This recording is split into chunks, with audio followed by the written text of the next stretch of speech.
안녕하세요. 드디어 2022년 1학기 3일째 실론 첫 번째 실론을 시작하겠습니다. 오늘은 먼저 과목 소개 간단하게 하고요. 그리고 3일체론 전체에 대한 개관을 말씀드릴게요. 벌코프 조직신학이라는 책, 이걸 중심으로 할 것이고요. 저는 아신대학교 조직신학 교실의 이수근입니다. 자, 우리가 다들 이렇게 경주 트랙에 서 있어요. 잘 경주를 끝내면 좋겠죠? 2022년 저와 함께 희망찬 수업을 이제 시작을 해보겠습니다. 수업 계획을 간단하게 요약을 해드릴게요. 여기 나와 있는 것처럼 3일체는 기독교의 신론을 다른 종교들의 신론과 구별시켜주는 가장 핵심, 정수에 해당한다. 이건 이제 칼바르트가 한 말이죠. 맞는 것 같아요. 바빙크 개혁신학자 바빙크는 또 이런 말을 했어요. 삼위일체는 기독교의 심장이다. 저도 비슷한 말이지만 삼위일체는 기독교의 엔진이라고 생각해요. 엔진. 겉에서는 잘 보이지 않지만 이 엔진이 잘 안 돌아가는 차가 제대로 갈 수가 없겠죠. 그래서 삼위일체론이 건전하지 않고서는 우리 기독교 신학이 온전할 수가 없는 거예요. 그 같이 한번 공부를 해보려고 하고요. 따라서 삼위일체 신론의 여러 성경적 기초, 성경에는 삼위일체라는 말 안 나오는 거 여러분 아시죠? 트리니티라는 말 안 나오는데 이게 왜 우리의 중요한 교리냐? 성경적인 근거가 무엇이냐를 먼저 배울 거고요. 또 한편 여러 이단들과의 논쟁사, 이것도 물론 자세히 공부는 하고 싶습니다만 현재 이 과목이 현재 저희 학교 학부 생들을 중심으로 저희가 공부하게 되어 있어서 여러분들이 만약에 대학원에 가시면 삼일체론에 대한 여러 논쟁사에 대해서 자세하게 배울 수가 있어요. 그래서 지금은 학부이기 때문에 논쟁사는 아주 간단하게만 언급을 하겠습니다. 그래서 이 삼일체 되시는 성부, 성자, 성령, 하나님에 대한 자세한 조직신학적인 진술들을 체계적으로 공부를 하려고 해요. 여러분들 모두에게 큰 도움이 되셨으면 합니다. 수업 목표는 그래서 신론, 기독론, 성령론, 삼위일체 이 세 분야죠. 이 이론들에 대해서, 교리들에 대해서 체계적으로 공부하는 것이고요. 결론적으로는 삼위일체가 무엇이냐에 대해서 여러분들이 정확하게 이해를 이제 해야 되겠죠. 그래서 다른 사람들에게 그것을 설명해 줄 수 있어야 돼요. 이것이 중요한 목표입니다. 아울러 여러분들이 어떤 삼위일체에 대한 얘기를 들었을 때 이건 기독교 정통에서 벗어났다, 이건 성경적이다, 아니다, 이렇게 여러분들이 판단할 수 있는 그런 능력을 키워드리는 것을 목표로 합니다. 수업 방법은요, 이번 학기는 아쉽지만 유튜브로 이렇게 비대면 온라인 수업으로 진행을 할 거고요. 매주 수업 전에 강의 동영상, 또 유튜브 주소, 수업 강의록들을 여러분들에게 문자 메시지와 카톡방, 그리고 구글 클래스룸 등을 통해서 전달해 드리겠습니다. 편한 시간과 장소에서 이렇게 유튜브를 보시면서, 그리고 한 번 보고 이해가 안 되는 부분도 있을 거예요. 그러면 두 번, 세 번 반복해서 들으시면 결국은 이해가 되실 겁니다. 교재는요, 일단 벌코프 조직신학책은 여러분들이 있으면 좋겠어요. 물론 도서관에 가면 이 책이 여러 권 있지만 여러분들이 가급적 이번 학기 교재이기도 하니까 벌코프 조직신학, 물론 내용이 좀 따분하고 너무 많은 내용을 담고 있어서 약간 지루할 수도 있습니다. 하지만 중요한 내용들을 아주 체계적으로 잘 요약했다는 점에서 너무 좋은 책이죠. 그에 비해서 우리가 또 한편 이 웨인 그루뎀의 조직신학 책도 또 하나의 교재로 지금 택했어요. 웨인 그루뎀의 이 조직신학 책은 어떤 교회에서는 일반 성도들의 신학 공부의, 그러니까 성경 공부의 교재로 삼고 있다고 할 정도로 참 쉽게 쓰여졌어요. 여러분들도 신학생이 아니고 일반인들도 아주 쉽게 읽을 수 있는 책이기 때문에 웨인 그루뎀의 조직신학 책, 여러분들도 좀 한번 읽어보시면 좋겠고요. 저와 함께 지난 2021년도 작년에 이 조직신학을 함께 공부했던 분들은 아마 이 책 다 기억하실 거예요. 스탠리 그랜츠의 하나님의 공동체를 위한 신학. 이 책은 벌코프 조직신학 책보다는 내용이 살짝 적지만 그럼에도 불구하고 굉장히 내용이 자세하고 또 굉장히 합리적으로, 논리적으로 잘 풀어놔서 아마 여러분들이 혼자 이렇게 읽으시면서 공부하시기에도 참 좋은 책일 것 같아요. 우리 복음주의 신학권에서 이 스탠리 그랜치의 조직신학 이 책은 굉장히 중요한 책이 되죠. 그래서 여러분들이 보시면 제가 작년에 이 강의했던 내용들이 유튜브에 다 그대로 올라가 있습니다. 그래서 여러분들이 유튜브에다가 검색창에 이수근 조직신학 이렇게 치시면 제가 보니까 12개가 다 아직도 이렇게 잘 올라가 있는 것 같아요. 한 개 한 개가 1시간 반 정도 뭐 이렇게 아주 알찬 내용들로 되어 있고요. 그 중에 우리가 이번 학기에는 신론과 기독론과 성령론, 그쵸? 이 세 분에 대해서 자세하게 삼위일체론이라고 하는 전체를 아우르는 이런 개념을 가지고 공부를 할 겁니다. 그러니까 여러분 저와 함께 공부를 하시되 조금 또 다른 측면에서도 공부하고 싶다 그러면 이렇게 조직신학계는 제가 강의한 내용들을 찾아 들어가서 유튜브를 보시면 상당히 도움이 많이 되실 거예요. 자, 성적평가는요, 기말고사가 50%, 중간고사는 따로 없습니다. 과제물을 내셔야 되고요. 그리고 출석 및 수업 참여도가 35%. 그래서 여러분들이 유튜브 수업을 지금 이렇게 듣고 계시잖아요. 이 내용을 다음 수업 전까지, 다음 주 목요일 아침 전까지 간단하게 저한테 요약을 해서 이메일로 보내주시면 출석입니다. 제가 간단하게라는 말 이렇게 파란 색깔로 쳐놨죠. 간단하게 보내주세요. 그래서 포맷은 아래 한글 또는 MS 워드, 도크 또는 PDF 파일 포맷 또는 그냥 이메일 본문으로 쳐갖고 보내셔도 되겠습니다. 분량은 가급적 A4 한 페이지를 넘지 않게 해주시면 좋고요. 더 길게 쓰시는 분들도 있어요. 좋다고 생각합니다. 자기 공부를 위해서는 길게 쓰세요. 그러면 나중에 두고두고 여러분들이 이 신학교 졸업하고 나서도 궁금했던 것들은 여러분 그 내용을 찾아보시면 되겠죠. 하지만 그렇다고 점수를 꼭 더 드리지는 않을 거예요. 무조건 많이 쓰는 게 중요한 건 아니거든요. 물론 여러분들이 정리하신 내용을 보면 아유, 이 학생은 점수 그래도 1점이라도 더 줘야 되겠네, 가끔 그런 분들이 있어요. 물론 그런 건 제가 참고합니다. 하지만 일반적으로는 많이 썼다고 점수 더 나가는 거 아닙니다, 여러분. 그러니까 가급적 간단하게, 정말 부담 갖지 마세요. 여러분 오늘 배웠잖아요. 오늘 수업은 오늘 그냥 간단하게 적으세요. 뭐 A4 반 페이지만 적으셔도 상관없어요. 내가 이 수업 시간에 그래도 졸지 않고 들었습니다, 교수님. 이것만 저한테 얘기해 주시면 돼요. 그렇게 해서 오늘 바로바로 메일로 보내주시기 바랍니다. 과제물은요, 웨인그루드의 아까 얘기했던 그 조직신학책의 상본에 나오는 14장에 있는 삼위의 하나님, 삼위일체 이 부분을 요약을 하시는 거예요. 내용이 굉장히 쉽게 써져 있어서 절대로 이해하기 어렵지 않습니다. 끝부분에는 반드시, 여기 또 파란 색깔 표현되어 있죠? 자기 의견을 포함해 주세요. 어떤 분들은 한참 요약은 해놓고 끝에 자기 의견이 없어요. 그러면 감점이에요, 여러분. 꼭 자기 의견을 넣어주세요. 이 내용을 보니까 나는 이러이러하게 생각하는데 또 이러이러하면 이렇고 저렇고 좀 적어주시기 바랍니다. 5월 31일까지 A4 5장 내외로 보내주시면 되겠습니다. 자, 이제 수업 계획은요, 오늘이 이제 2주차죠. 그래서 오늘 이렇게 노란 색깔로 쳐진 이 부분을 오늘 공부하는 거고요. 앞으로 4주 동안은 성부 하나님에 대해서, 우리 흔히 말하는 신론에 대해서 공부할 거예요. 그리고는 4주 동안은 성자 하나님, 흔히 말하는 기독론을 공부를 할 겁니다.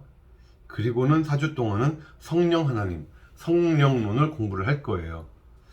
앞에 신론과 기독론은 벌코프 책을 중심으로 하고 뒤에 성령론은 웨인그루드의 책을 중심으로 하겠습니다. 여러분들이 이 책이 있으면 제일 좋고요. 만약의 경우에 내가 교과서를 마련을 못했다, 그래도 아마 이번 수업 시간 따라오는 거, 더더욱이 마지막에 기말고사까지 준비하실 때 전혀 지장이 없을 정도로 제가 아주 이 수업 내용들을 잘 여러분들에게 PDF 파일로 다 제공을 해드릴 거예요.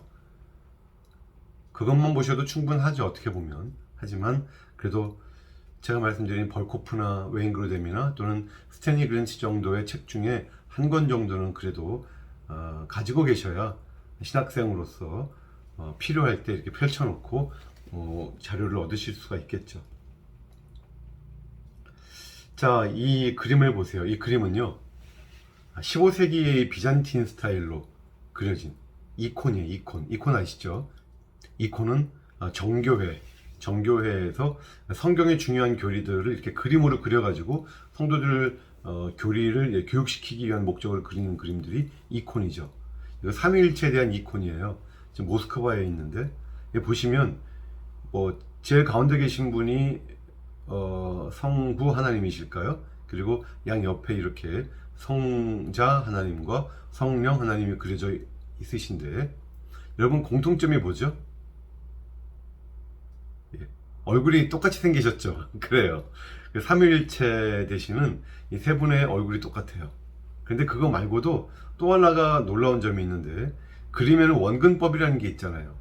근데 보면은 제일 멀리 계시는 저 성부 하나님도 얼굴 크기가 똑같아요. 앞에 계신 두 분과 원근법이 완전히 무시가 됐죠. 동방교회에서는 그래서 이렇게 삼위일체의 세 분, 삼위성을 좀 강조하는 경향이 있어요. 그에 비해서 이 그림을 보세요. 이 그림을 보시면 네, 여기서 뭘 느끼세요? 여기서는 한 분 하나님이 이쪽 방향 저쪽 방향 또 다른 쪽 방향을 보실 때 얼굴이 다 다르게 나타나시죠. 하지만 몸은 하나시잖아요. 그렇죠. 이건 18세기에 그려진 그림이고 스페인에 있는 지금 소장되어 있는 그림인데 그래서 서방교회에서는 이런 식으로 한 분 하나님이 여러 측면에서 볼 때 약간 다르게 나타나시는 것이지 결국은 한 분이시다라는 이런 오해를 살 정도로 어떤 하나님의 이렇게 한분성, 일체성을 많이 강조를 하는 경향이 있어요. 근데 지금 이 하나님이 들고 계시는 이 역삼각형 모양의 그림이 있죠. 이게 바로 이겁니다. 스쿠툼 피데이라 그래요. 이 삼일체 방패. 스쿠툼 피데이는 이거죠. 파테르 아버지와 필리우스 아들과 또 스피리투스 상투스. 네, 다 이거 라틴어인데 성령. 이분들에 대한 관계예요. 조금 쉽게 영어로 한번 알려드릴까요? 그래서 가운데에 God 하나님이 있죠. 그래서 The Father 성부는 하나님이세요. 그리고 The Son 성자 아들도 하나님이세요. 그리고 The Holy Spirit 성령도 하나님이세요. 하지만 아버지는 아들이 아니고 아들은 성령이 아니며 또 아버지는 성령이 아니시다. 이러한 그림. 우리말로 조금 더 쉽게 제가 그려봤어요. 한번 보세요. 성부는 하나님이시고 이게 바로 이제 삼위일체를 아주 간단하게 요약을 한 겁니다. 성부 하나님이시고 성자 한 분 하나님이시고 성령도 하나님이신데 성부는 성자가 아니며 성부는 성령이 아니고 성자도 성령이 아니시다. 이거를 간단하게 이렇게 말하면 이런 겁니다. Father는 God이에요. 그러니까는 F는 G고 Son S도 G고 Holy Spirit H도 G예요. 그렇죠. 하지만 F는 S가 아니고 F는 H가 아니며 S도 H가 아니다. 이거 아마 수학을 조금이라도 공부한 사람이라면 이걸 보고 이건 무슨 말이 되는 거냐, 말도 안 된다 이렇게 말씀하실 거예요. 그렇죠? 맞아요. 말이 안 돼요. 어떻게 똑같다고 해놓고는 다르다고 할 수가 있느냐. 그래서 이 종교개혁 이전 시대에는요, 삼위일체론이 항상 난제였어요. 성경을 보면 분명 그렇게 말하고 있거든요. 그런데 이걸 설명하려고 보니까 말이 안 되는 거예요.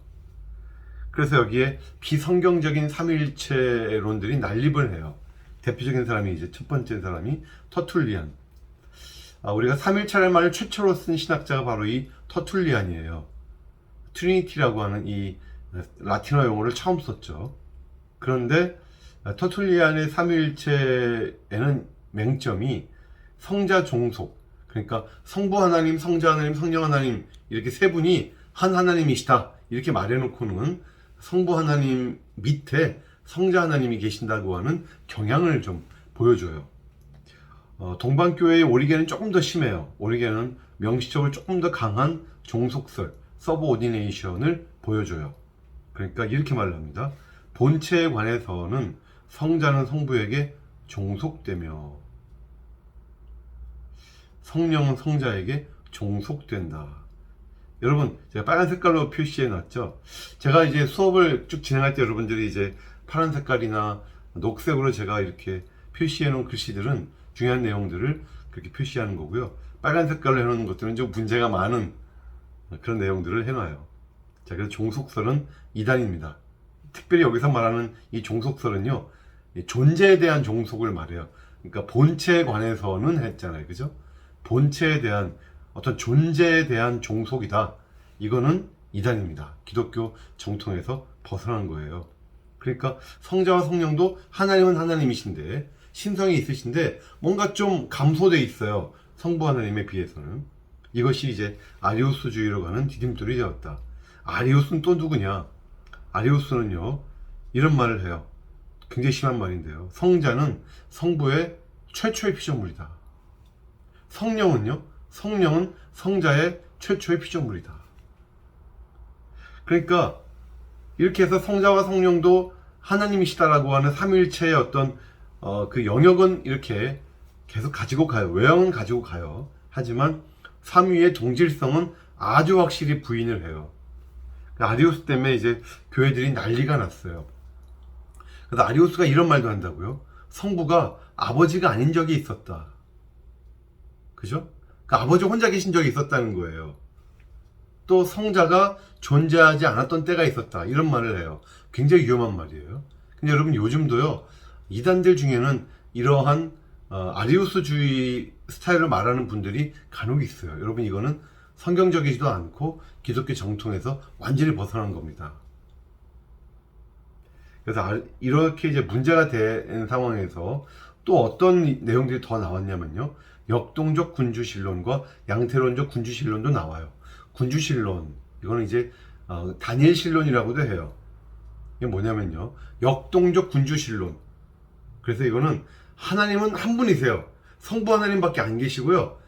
그분 말고 이 성자와 성령은 하나님이 아니신 거예요. 이게 역동적 군주신론이에요. 그러니까 양자론이라고도 해요. 그 예수님은 누구시죠? 그저 인간일 뿐이에요. 하나님의 은혜로, 하나님의 능력으로 양자를 삼으신 거예요. 근데 양자를 삼았어도 여전히 인간인 거예요. 이게 역동적 군주신론. 아주 위험한 이단이죠. 성령은 그러면 누구시냐? 성령도 하나님이 아니시고 성령도 어떤 신적인 영향력, 신적인 능력에 불과하다는 거예요. 그런데 이러한 양자론이 지금도 여러 이단들이 퍼져 있어요. 그렇죠? 뭐 유니테리언이라든지 여호와의 증인이라든지 이런 곳에서는 예수님에 대해서 이런 식으로 양자론을 주장을 하죠. 이건 아까 우리가 존재론적으로 종속되어 있다 이 정도 수준이 아니라 이건 존재론적으로 신이 아닌 거예요. 예수님이. 이게 문제죠. 그 다음에 이제 양태론적 군주신론. 양태론은 또 뭐냐면요. 성부와 성자와 성령 하나님이 계시는데 이 세 분을 원래는 한 분이신 거고 이분들이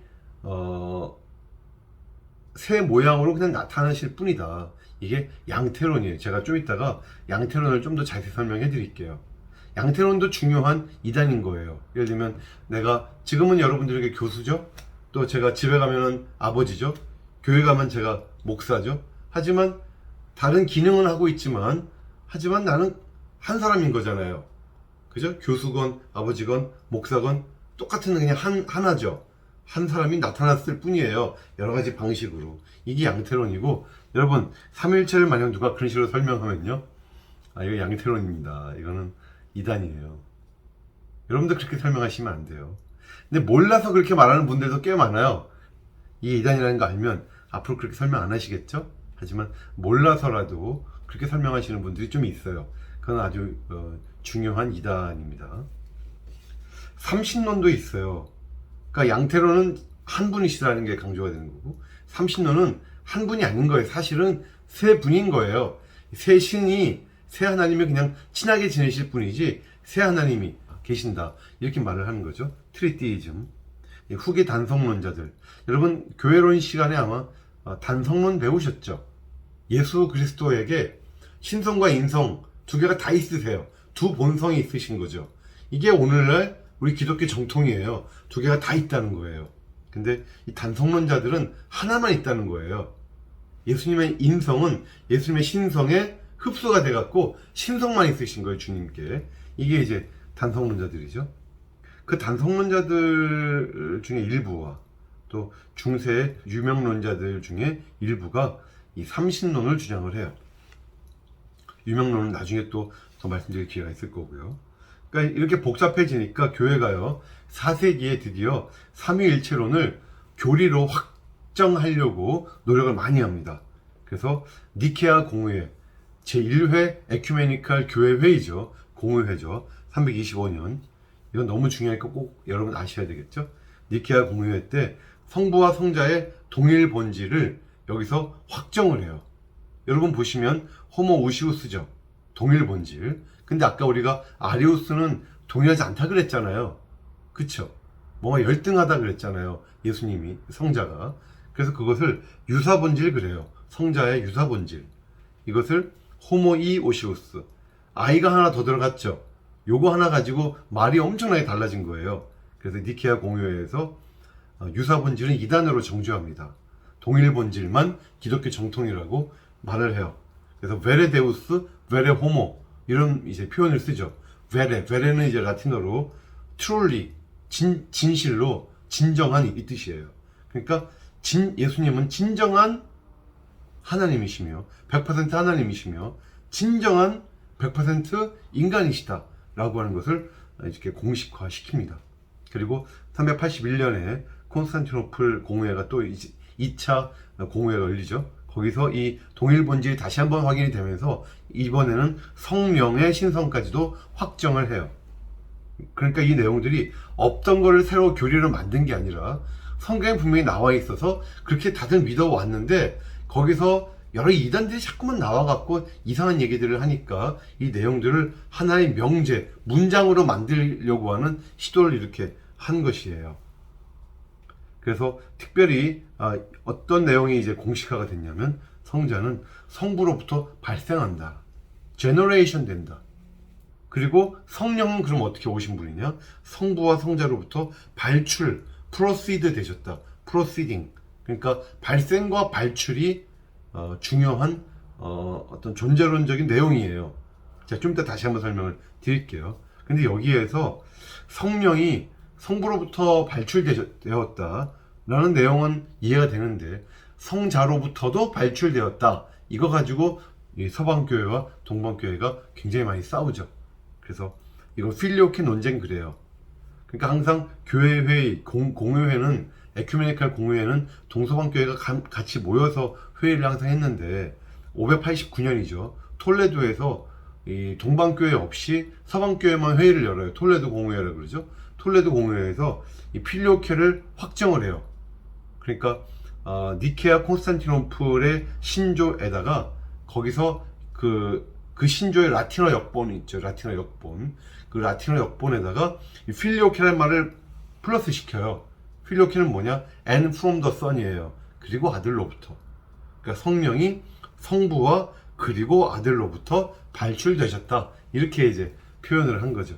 이것 때문에 동서방교회가 굉장히 많이 싸우고 나중에 1054년에 이제 동서방교회가 갈라질 때까지 굉장히 많은 교리적인 논쟁을 이제 하게 됩니다.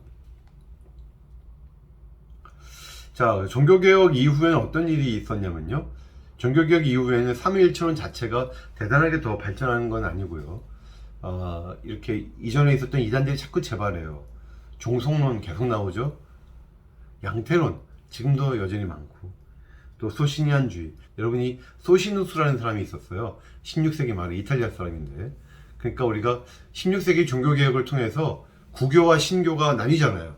카톨릭과 우리 개신교가 나뉘잖아요. 근데 큰 물줄기는 그렇게 되는데 거기에 조그만한 여러 그 작은 물줄기들이 또 생겨요. 그 중에 하나가 이 소시니안주의예요. 그러니까 16세기 말에 살았던 이탈리아 사람 이 소시누스라는 사람이 어떤 얘기를 했냐면요. 삼위일체를 거부해요. 그리스도의 신성도 거부해요. 그러니까 결국은 이 사람들은 그리스도가 우리 인간을 대신해서 죽으셨다라고 하는 죄를 대신해서 죽으셨다고 하는 이 대속설까지도 부인해요. 왜냐하면 인간의 원죄를 부인하기 때문에 그래요. 원죄를 부인해요. 그러니까 인간의 어떤 자유의지를 강조해요. 그래서 심지어 행위 구원까지 나가죠. 이 이론에 따르면. 그러니까 예수님은 그러면 이 땅에서 왜 오셨냐? 모범 우리 인간에게 어떻게 살아야 된다고 하는 모범을 보여주기 위해서 오신 것이다. 그죠? 이거 모범설 그러죠. 이런 얘기들을 합니다. 그러니까 상당히 자유주의스럽죠. 그러니까 여러분, 저와 함께 현대신학 배우신 분들은 19세기 자유주의에 대해서 자세히 배웠죠. 근데 자유주의 아버지 하면 누구예요, 보통? 슐러여 마허죠. 그런데 이 소시누스도, 소시니안주의도 또 다른 아버지예요. 뭐 작은 아버지쯤 될까요? 자유주의에. 굉장히 기독교 정통에서 벗어나 있죠. 이런 것들이 자꾸 반복이 됐어요. 또 하나의 경향은 이 삼위일체론이요, 경륜적 삼위일체론에만 머물기 원하는 경향들이 자꾸 생겨납니다.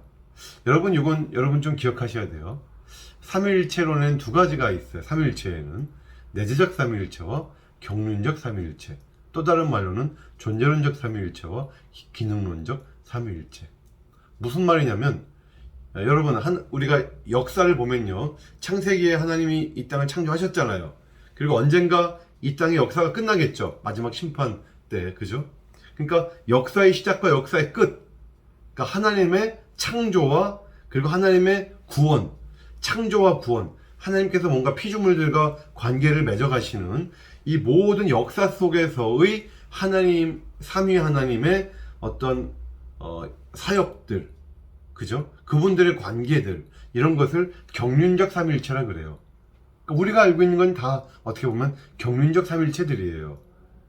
성부 하나님이 어떻게 활동하셨고, 성자 하나님은 어떻게 하시다가 또 십자가 위에서 어떻게 되셨고, 또 재림을 어떻게 하실 것이며, 성령 하나님은 지금 어떻게 뭘 하고 계시고, 이런 모든 것들이 인간의 역사와 관련되고 피조물들과 연관되고 창조와 구원과 연관된 것들이잖아요. 이런 삼위일체의 개념들을 경륜적 삼위일체 그래요. 그런데 하나님이 경륜에만 계실까요? 이 우주를 창조하기 이전에도 계셨잖아요. 그리고 이 우주가 다 끝나고 마지막 최후의 심판 이후에도 영원히 계실 거잖아요, 하나님은. 그러니까 그 영원한 하나님, 피조물들과 무관하게 원래 계시는 그 삼위의 하나님의 관계, 그죠? 원래는 한 분 하나님이셨다가 역사 속에서만 세 분인 것처럼 활동하시고 그런 건 아니시잖아요. 창조 전에도 세 분이셨잖아요, 그죠? 요런 원래 그 세 분 하나님 속에서의 그 관계만 우리가 이제 따져 들어가는 것이 내재적 삼위일체예요. 근데 내재적 삼위일체에 대해서 우리가 아는 게 없어요, 사실상. 거의 없어요. 성경도 거의 얘기를 안 하고. 그러니까 이제 경륜적 삼위일체에 대해서만 얘기하자는 사람들이 이제 생겨났다는 거예요. 여러분이 단원 좀 기억하세요. 내재적 삼위일체와 경륜적 삼위일체. 칼바르트가 무슨 얘기를 했냐면요, 칼바르트가 이제 교회학, 칼바르트가 하여간 대단한 신학자입니다. 20세기 전반에 19세기의 자유주의를 완전히 무력화시킨, 엄청나게 공격을 퍼부은 그 선구자가 바로 이 칼바르트인데, 칼바르트가 신정통주의를 이제 시작을 하면서 교회교의학이라는 책을, 엄청난 책을 쓰죠.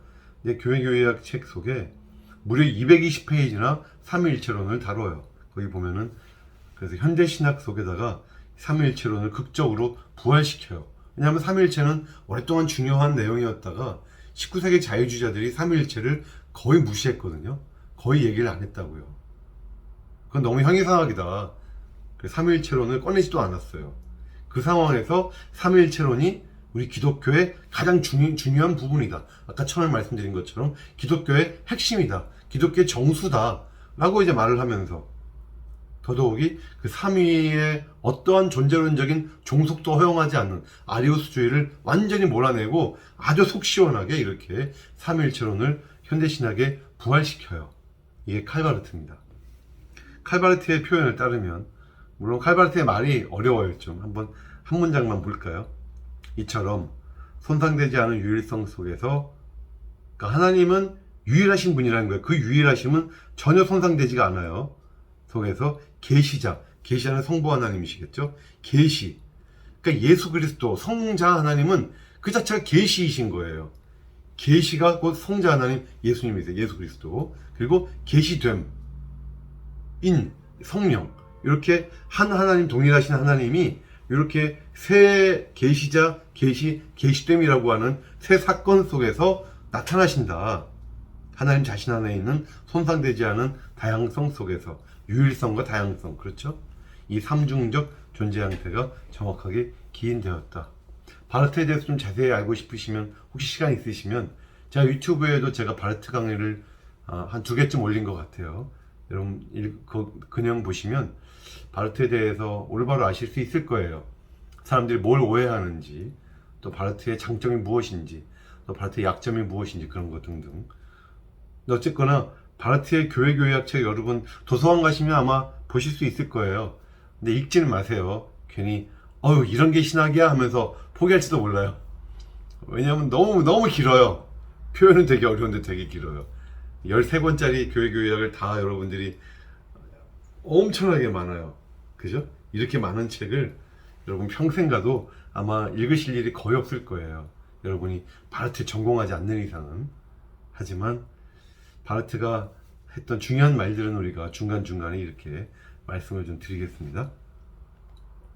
자, 여러분 이제 잠깐 쉴까요? 오늘은 이렇게 2번 쉴게요. 그래서 3시간을 구성되어 있습니다. 잠깐 쉬시고요. 커피 한 잔 드시고 2번째 시간 시작하겠습니다. 자, 여러분 잘 쉬고 오셨죠? 2번째 시간을 시작을 하겠습니다. 삼위일체인 유일신. 자, 하나님의 인격성. 자, 우리 하나님의 인격이시죠, 그렇죠? 인격적인 분이시죠. 근데 우리도 인격이잖아요, 인간도. 하지만 인간의 인격성은 하나님의 인격성을 측정하는 표준은 될 수가 없다. 왜냐하면 하나님은 완벽한 인격이시고요, 우리는 뭔가 타락해 있던 인격들이잖아요, 그렇죠? 하나님은 원형적이신 분이고, 그리고 우리들은 모형적인 이러한 인격들이라고요. 그래서 후자는 전자와 동일하지 않고 유사성의 희미한 흔적들을 내포할 뿐이다. 뭐 어려운 말들은 아니고요. 그 다음에 인간은 인격적이고 하나님은 초인격적이다, 이런 말은 쓰지 말자는 거예요. 왜냐하면 초인격적이다 그러면 그건 온전한 인격은 아닌 거잖아요, 그렇죠? 오히려 우리가 인간이 불완전한 인격성을 갖고 있는 거예요, 그죠? 인간에게서 불완전한 것이 하나님 안에서는 무한한 완전으로 존재한다는 점에서 하나님은 완벽한 인격적인 분이시고 오히려 우리가 부족한 인격적 존재다, 이렇게 볼 수도 있다는 거죠. 그리고 둘 사이의 가장 뚜렷한 차이점이라고 하면 인간은 단인격적이에요. 내 안에는 인격이 하나밖에 없잖아요. 하나의 인격이 하나의 사람 안에 있는 거잖아요. 하지만 하나님은 세 인격이 계시는 거죠. 트리퍼스널, 우리는 유니퍼스널. 하나님은 삼인격적 또는 삼위격적이시다. 근데 뒤에 한번 다루겠지만 이 삼위격적 존재는 왜 한 분 하나님으로 계셔도 되는데 왜 굳이 세 분으로 계시지? 이게 여러분 하나님이 그렇게 선택하시는 게 아니라는 거예요. 그래서 필연적인 것이었다. 하나님의 선택의 결과가 자유로운 선택의 결과가 아니라 그렇게 되는 것이 필연성을 가지고 있다라고 이제 생각을 우리가 합니다. 자, 방금 인격성 얘기를 했는데, 그래서 우리가 하나님에 대해서 얘기를 할 때, 삼위일체론을 얘기를 할 때 인격성 논의부터 이렇게 출발하는 것이 일반적인 방법이에요. 네, 그런데 쉐드 같은 경우는 이 시작을, 인격성의 출발을 삼위, 성부, 성자, 성령의 인격을 뭔가 탐구하면서 센터로 들어가는 것이 아니라 세 분 하나님의 공통적인 자의식, 일체, 그죠? 일체 하나님의 어떤 공통적인 자의식이 있을 거 아니에요. 거기서부터 출발을 하자는 거예요. 자신에 대한, 자신을 대상으로 보는 그 자의식이 성부와 성자와 성령께 다 있으실 것이라는 거예요. 공통적인 자의식이. 그렇겠죠. 또 바틀렛 같은 경우는 인격성을 이 복수성에서 출발하자, 삼위의 각각의 인격성으로부터 출발하자. 무슨 말이냐면 자아는 비자아와의 접촉을 통해서만 의식이 일깨워진다. 우리가 만약에 온 세계에 내가 태어났을 때부터 나 혼자였다, 깐나리기 때부터, 그러면 나는 아마 내가 어떤 존재인지 알 수 없었을 거예요. 다른 인격들이 있으니까 인격과 인격의 관계를 맺어가면서 내 인격에 대한 어떤 자의식이 생겨나는 거잖아요. 그래서 인격성은 오직 다른 인격들과의 사귐에 의해서만 발전하고 존재한다. 그렇죠. 그러니까 그 다음 표현에 있는 것처럼 하나님 안에 있는 동등한 위격들의 사귐을 떠나서는 하나님 인격성을 설명할 수가 없다. 그러니까 성부와 성자 성령의 그 완벽하게 동등됨을 취하시는, 존재론적으로 동등됨을 취하시는 이 세 분 삼위위격의 어떤 관계 속에서 세 분이 각각의 인격의 관계를 맺으심으로써 각자 자기만의 자의식을, 어떤 의식이 갖춰지는 것이 아니겠냐. 그러니까 아까는 일체의 공통적 자의식을 말한 거고요. 이 바트렛은 어떤 삼위 각각의 서로 간의 관계를 맺는 과정 속에서의 자의식. 물론 이게 다 뭐 논리적인 얘기고요. 다 이론적인 얘기일 뿐, 뭐 하나님께서 보시기에는 참 인간 쟤네들은 말도 안 되는 그 얘기들을 저렇게 꺼내고 있다, 이렇게 보실 수도 있겠죠. 근데 이제 인간들은 이렇게 볼 수밖에 없는 거예요. 우리 인간의 머리가 한계가 있으니까. 한 분으로부터 출발할 거냐, 세 분의 인격으로부터 출발할 거냐, 뭐 이런 거겠죠. 그래서 인간과 동물의 접촉은 인간의 인격성을 설명을 못 해준다. 동물에게도 어떤, 동물 자체의 어떤 뭐 캐릭터나 퍼스널리티가 있을지 모르지만, 동물과 관계를 맺으면서 인간이 자기의 인간으로서의 자의식을, 인격을 제대로 갖추기 힘든 것처럼 한 분 하나님도 우리 인간과의 인격 관계만 맺어갖고는 안 되시고 세 분끼리의 인격 관계가 필요하다. 쉽게 말하면 그런 겁니다. 그래서 하나님은 한 인격, person이시라기보다는 인격적이시다, personal이시다. 자, 삼위일체론에 대한 성경의 증거들을 한번 볼게요. 그래서 삼위일체론은요, 인간의 이성이나 경험에서는 유추가 안 돼요. 세상에 삼위일체론적인 게 없어요. 제가 좀 이따 설명을 드리겠지만, 인간이 많은 비유를 창작해냈는데 어떤 비유도 완벽하지가 않고 이단성이 있어요, 다들. 그러니까 인간의 이성이나 인간의 경험이나 이 세계의 만물을 아무리 과학적인 지식을 동원하고 별의별 걸 동원을 해도 삼위일체라고 하는 것이 이게 유추가 안 돼요. 이성에 의해서도 경험에 의해서도. 그러니까 삼위일체는 하나님께서 삼위일체라는 것을 계시해 주시지 않는 이상, 위에서부터 알려주시지 않는 이상은 인간이 알 수가 없는 거예요. 그러니까 우린 계시의 책을 봐야 되겠죠. 바로 성경을 봐야 돼요.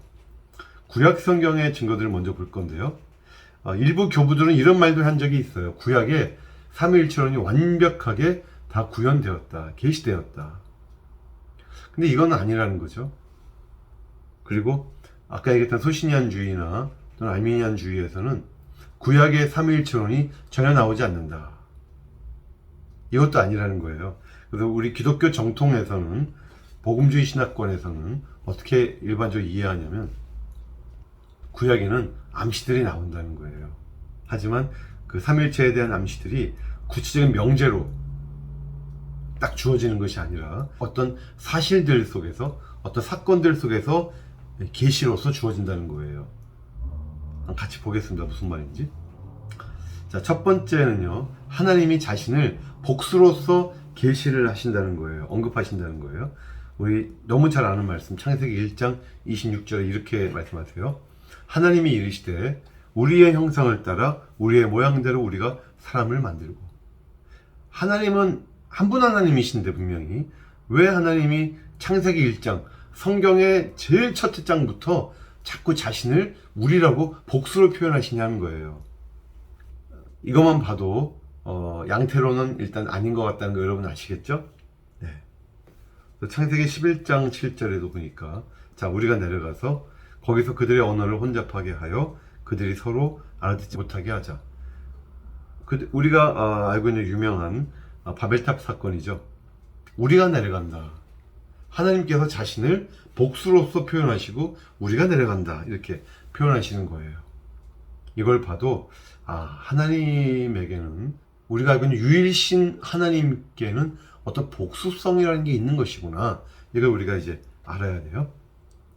또 구약 성경에 보면요, 여호와 하나님과 동일시되는 것 같은데 여호와의 천사들 또는 여호와의 사자들 이렇게 표현되는 The Angel of Jehovah로 나오는 것 같은데 또 성경에 보면 여호와 하나님과 거의 동일시가 되는 이런 내용들이 여러 군데 나온다는 거예요. 예를 들면 창세기에 여러 군데 나와요. 16장에 보니까 자, 여호와의 사자가 그러면 천사를 떠올리잖아요. 그런데 이르되 사레의 여종 하가라 네가 어디서 왔으며 어디로 가느냐. 여호와의 사자가 또 그에게 이르되 하갈이 자기에게 이르신 여호와의 이름을, 지금 분명히 여호와의 사자가 계속 말을 걸었잖아요, 하갈에게. 근데 하갈은 자신에게 말씀하고 계시는 여호와의 이름을, 그러니까 그 여호와의 사자와 여호와를 동일시하는 표현을 지금 쓰고 있는 거죠. 그 여호와의 이름을 나를 살피시는 하나님이라 하였으니, 그러니까 그 여호와의 사자가 여호와 하나님으로 하갈에 의하면 표현이 좀 되고 있어요.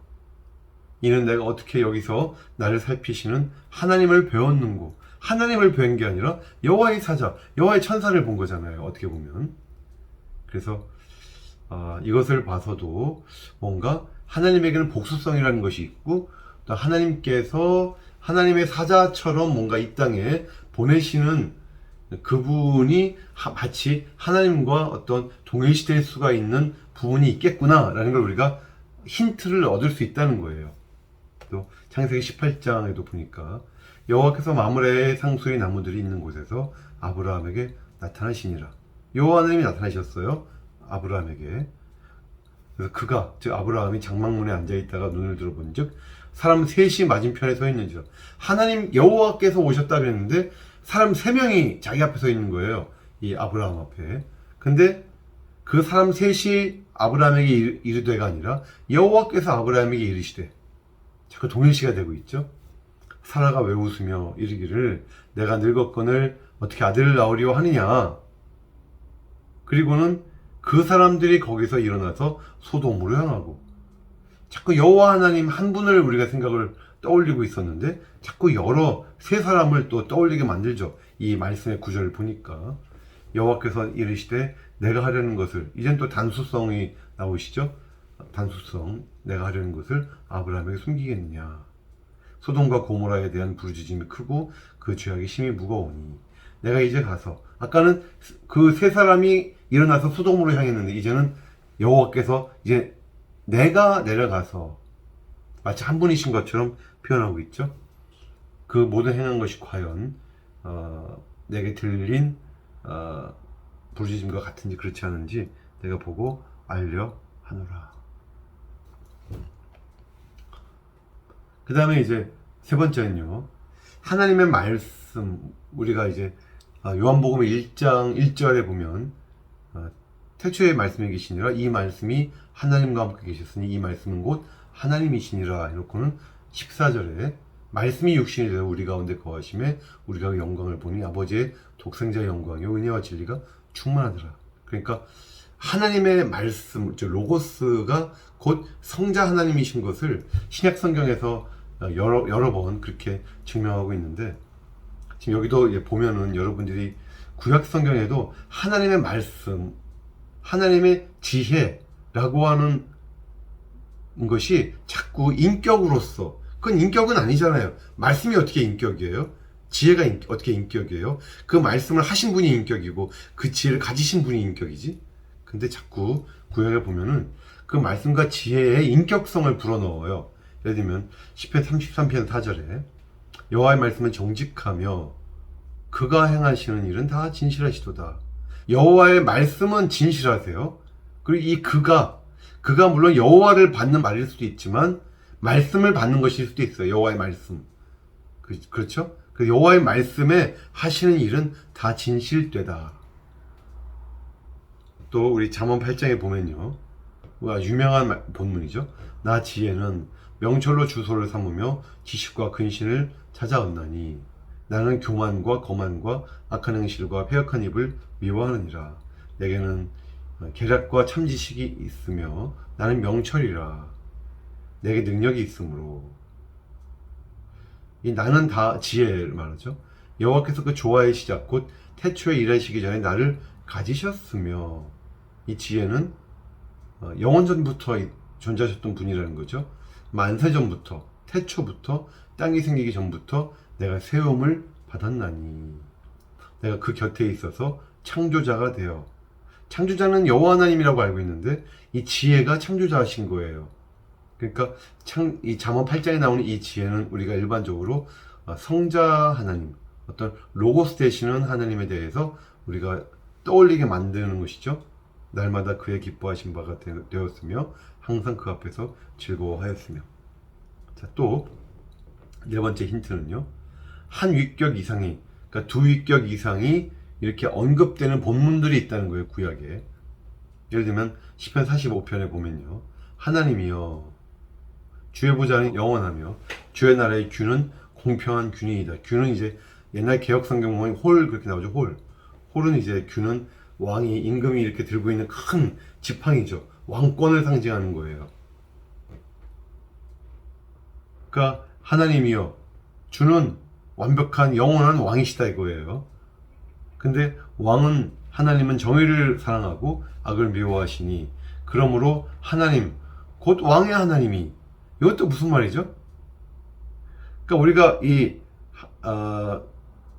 이 왕이 앞에 있는 왕이 곧 하나님이시죠. 하나님이여 주의 보좌는 영원하며 주의 나라의 균은 공평한 균이니이다. 왕은 정의를 사랑하고 하면서 하나님과 왕을 같은 등가로 그렇게 봤는데 갑자기 하나님 곧 왕의 하나님이 이렇게 또 표현하고 있어요. 앞에 있는 하나님과 뒤에 있는 하나님이 갑자기 뭔가 약간 다르죠. 그래서 앞에 하나님은 성자 하나님을 말씀하시는 거예요. 왜냐? 이게 우리 히브리서 1장 8절 9절에 증명되죠. 아들에 관하여는 이거 성부 하나님이 하시는 말씀이에요. 아들에 관하여는 하나님이요.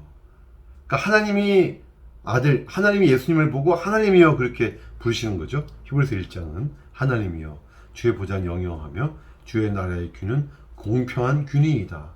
와, 이것만큼이나 완벽하게 확실한 성자 예수님의 하나님성, 예수님의 하나님이심을 증명하는 이런 구절이 어디 있겠어요. 근데 이 히브리서 1장 8절 9절이 하늘에서 그냥 떨어진 것이 아니라 구약에서 벌써 이렇게 똑같은 본문이 존재한다는 거예요. 이해되시죠? 그러니까 구약에도 벌써 성자와 성부 하나님이 한 본문 속에 등장하신다. 다섯 번째 이제 힌트는요. 하나님과 메시아 성령, 그러니까 삼위, 세 위격이 동시에 언급되기까지 한다는 거예요. 구약에 보면. 예를 들어서 이사야 48장에 보니까 16절에 너희는 내게 가까이 나와 이것을 들으라. 내가 처음부터 비밀이 말하지 아니하였나니 그것이 있을 때부터 내가 거기에 있었노라 하셨느니라. 이제는 주 여호와께서, 여호와는 성부 하나님이시죠.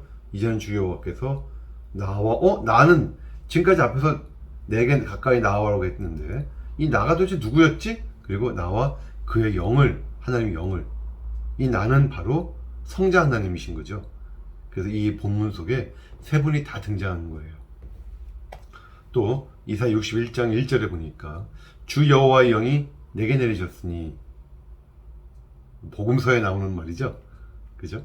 주 여호와의 영이 내게 내리셨으니 이는 여호와께서 내게 기름을 부으사. 자, 벌써 다 나타났습니다. 여호와의 영, 성령이 나타나셨죠? 그리고 여호와께서 성부 하나님이시죠? 그 내게 기름을 부으사. 나는 성자 하나님이시죠? 예수님. 내게 기름을 부으사 가난한 자에게 아름다운 소식을 전하게 하려 하심이라. 나를 보내서 마음이 상한 자를 고치며 포로된 자에게 자유를, 갇힌 자에게 노임을 선포하며. 이 예수님이 본인을 설명할 때 하셨던 이 말씀이, 신약에 나오는 말씀이 이사야의 구약에 이미 다 기록되어 있는 말씀이다 하는 거예요. 또 이사야 63장에 보니까 그들의 모든 환난에 동참하사 자기 앞에 사자로 하여금 그들을 구원하시며 그의 사랑과 그의 자비로 그들을 구원하시고 옛적 모든 날에 그들을 드시며 안으셨으나 그들이 반역하여 주의 성령을 근심하게 하셨으므로 그가 돌이켜 그들이 대적이 돼서 친히 그들을 치셨더니. 자, 여기서 그는 성부 하나님이실 거고요. 그리고 주의 성령 하나님이시고, 그리고 그들의 맨 첫 번째, 그들의 모든 환난에 동참하다 자기 앞에 사자로 하여금 이 사자가 바로 성자 하나님을 말씀하시는 것일 수도 있고요. 이사야 말씀에 특별히 이렇게 삼위일체 되심, 삼위가 함께 언급되심이 자꾸 나온다는 거예요. 그러니까 구약의 그 유대교 신자들은, 구약 이스라엘 사람들은 오직 한 분 하나님만 믿었잖아요. 유일신 하나님을 믿었잖아요. 근데 자꾸만 성경에 보니까 그 유일신 하나님이 복수이신 것처럼 나와요. 특별히 숫자를 굳이 얘기한다면 세 분이신 것처럼 나온다는 거예요. 한 분이 세 분이고 세 분이 한 분이신 것처럼 구약 성경에서 우리가 힌트를 얻을 수 있다는 거예요. 자, 신약은 어떨까요? 신약은 뭐 더 확실하죠. 자, 구약에서는 여호와가 자기 백성의 구원자로 나오지만 신약에서는 하나님의 아들, 즉 예수님에게 그 능력이 있으신 걸로 나와요. 그러니까 욥기의 구약에 보면요. 그래서 내가 알기에는 나의 대속자가 살아계시니 마침내 그가 땅 위에 서실 것이라. 나의 대속자, 나의 구원자가 살아계신다. 또 이사야 41장 버러지 같은 너 야곱아, 너희 이스라엘 사람들아 두려워하지 말라. 나 여호와가 말하노니 내가 너를 도울 것이라. 내 구속자는 이스라엘의 거룩한 이인이라. 또 너의 구속자, 이스라엘의 구속자, 이스라엘을 뭔가 도와줄 이, 그들 구원해 주실 이는 누구예요? 여호와시라는 거예요. 또 호세아 말씀 보니까 그러나 애굽 땅에 있을 때부터 나는 내 하나님 여호와라. 나밖에 내가 다른 신을 알지 말 것이라. 나 외에는 구원자가 없느니라. 유일한 구원자가 누구시라고요? 이스라엘의 유일한 구원자는 여호와 하나님. 그러니까 여호와 하나님은 성부 하나님의 이름이시죠. 그러니까 이렇게 성부로 나오는데요. 이게 신약에 보니까 그 능력을 하나님의 아들이 갖고 계시더라. 마태복음 1장에 보니까 아들을 낳으리니 이름을 예수라 하라. 이는 그가 자기 백성을 그들의 죄에서 구원할 자이심이라. 그러니까 예수님이라는 이름의 뜻이 그거죠. 자기 백성을 죄에서 구원하실 분. 자기 백성을 구원하실 분은 여호와 하나님이셨는데요. 구약 성경에. 신약 성경에 보니까 예수님이시더라. 또 누가복음 2장에 보니까요. 오늘 다윗의 동네에 너희를 위하여 구주가 나셨으니 곧 그리스도 주시니라. 너희를 위한 구주, 너희를 구원할 주가 오셨다는 거예요. 누구예요? 그리스도. 저 아기 예수시다는 거예요. 그러니까 우리가 지금 요 1번 첫 번째 항목에서 알아야 될 건 뭐예요? 이스라엘의 구원자가 구약에서는 성부 하나님인 것처럼 우리가 생각했는데, 또는 그저 하나님이라고 생각했는데, 구체적으로 그분이 신약에 와보니까 예수님, 성자시더라. 성자 하나님이시더라.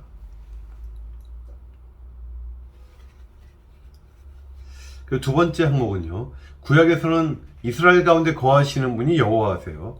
근데 신약에서는 성령께서 교회에 내주하시죠. 그래서 시편 74편에 보니까 옛적부터 얻으시고 속량하사 주의 기업의 지파로 삼으신 주의 회중을 기억하시며 주께서 계시던 시온산도 생각하소서. 그러니까 주님께서, 여호와께서 이 땅에 시온산에 거하셨다는 거예요. 그죠? 이스라엘 가운데 거하셨다는 거예요. 에스겔 말씀 보니까 이는 이제 성전이에요.